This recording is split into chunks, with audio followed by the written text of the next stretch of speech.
നമസ്കാരം.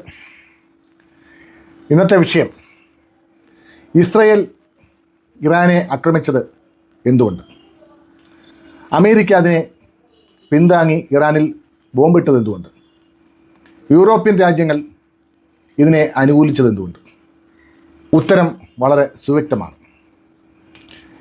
ഏതെങ്കിലും ഒരു ഇസ്ലാമിക മിലിറ്റൻ്റ് ഭരണകൂടം ആണവശക്തി ആർജിച്ചാൽ അത് നിശ്ചയമായും ഇസ്ലാമിക മിലിറ്റൻ്റ് രാഷ്ട്രങ്ങളുടെ ശത്രുരാജ്യമായ ഇസ്രയേലിൽ വർഷിക്കുമെന്നുള്ളതിന് സംശയമൊന്നും വേണ്ട. ഇസ്രയേലിന് ആ സംശയവുമില്ല.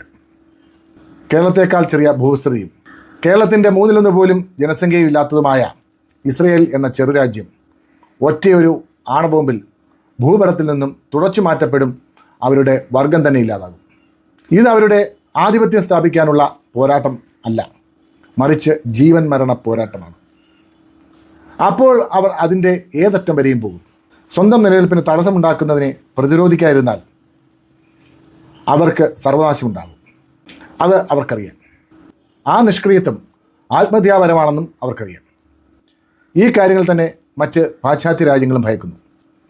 അതുകൊണ്ട് തന്നെ അവർ ഇസ്രയേലിനെ പിന്താങ്ങുന്നു. അപ്പോൾ ചോദിക്കും, മറ്റു രാജ്യങ്ങൾക്ക് ആണവബോംബുണ്ടായാൽ കുഴപ്പമില്ലേ എന്ന്. ഒരിക്കലുമില്ല. കാരണം ആണവശക്തികളായ രാഷ്ട്രങ്ങൾ തമ്മിൽ പരസ്പരം ബോംബിട്ടാൽ ഈ ലോകം 12 പ്രാവശ്യം നശിപ്പിക്കാൻ കഴിയും.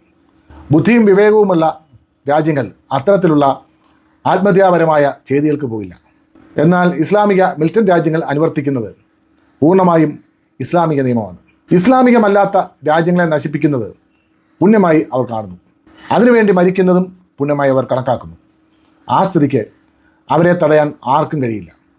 അതിനാൽ ഇസ്ലാമിക മിലിറ്റൻ്റ് ഭരണകൂടങ്ങളെ ദുർബലപ്പെടുത്തേണ്ടത് ഇസ്രയേലിൻ്റെ മാത്രം ആവശ്യമല്ല, ഈ ലോകത്തിൻ്റെ തന്നെ ആവശ്യമാണ്.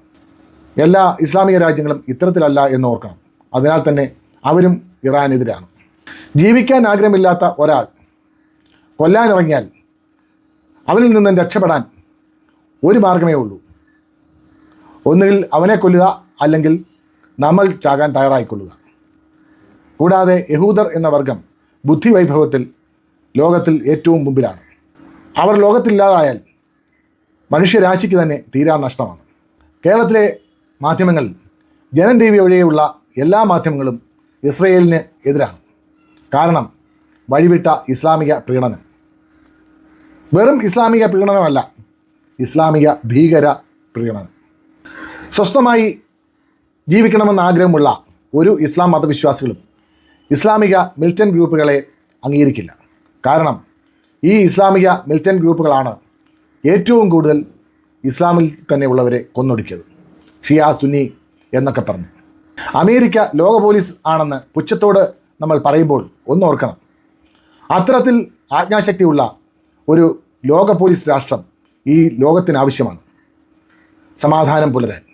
എന്നാൽ അവരുടെ മേൽക്കോയ്മ നിലനിർത്താൻ ചില കുൽസിത പ്രവൃത്തികളും അവർ ചെയ്തിട്ടുണ്ട്, ഇനിയും ചെയ്യുകയും ചെയ്യും.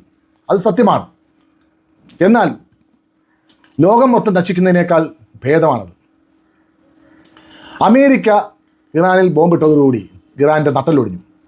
ഇനിയും വളഞ്ഞാൽ ഖമീനിയുടെ അവസാനം സദ്ദാമിനെ പോലിരിക്കും എന്നുള്ളതിന് ഒരു സംശയവും വേണ്ട. നന്ദി, നമസ്കാരം.